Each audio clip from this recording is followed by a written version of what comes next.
Z maddəsinin 1 molunun tam yanmasından alınan suyun mol sayını hesablayın və Z maddəsinin molekulunda olan ikili karbon atomlarının sayını yazın.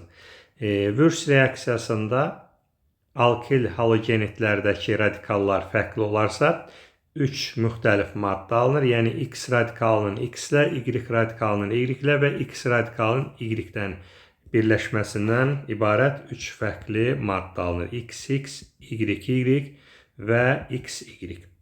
Deməli, burada alınan maddələrdən ikisi verilib. Həmin maddələrin formullarını yazaq. Butan, bu 4 karbon deməkdir. 1, 2, 3, 4. Bir tərəfdən nömrələyirəm. 1, 2, 3, 4. İkinci və üçüncü karbonda deməli metil radikalı var.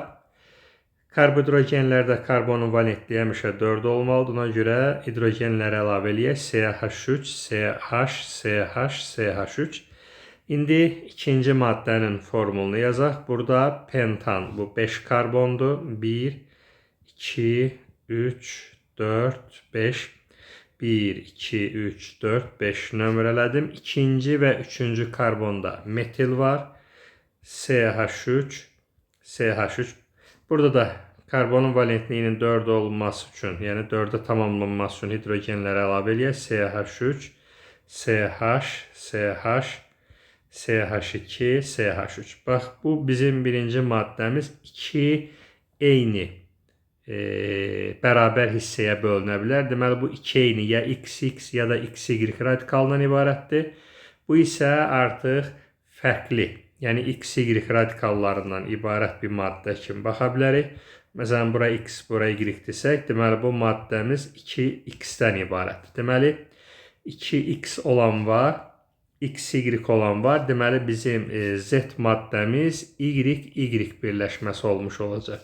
Onda, deməli, bax, bu Y-dən ibarət 2 hissəli CH3, CH2, CH, CH3, CH, CH3, CH2, CH3. Deməli, bax, bu 2 hissədən ibarət maddəmiz. Bax, bu da bizim Z maddəmiz, yəni Y birləşməsi olacaq. Burada 2 karbonla birləşən karbonlar ikili karbonlar sayılır. Deməli, 2 dənə ikili karbon var. Burada cəmisi, deməli, 8 karbon var. Alkanlarda 8 karbon olanda C8, H8, 18 olmuş olacaq. 18 hidrogeni varsa, deməli, burada 9 mol su alınacaq.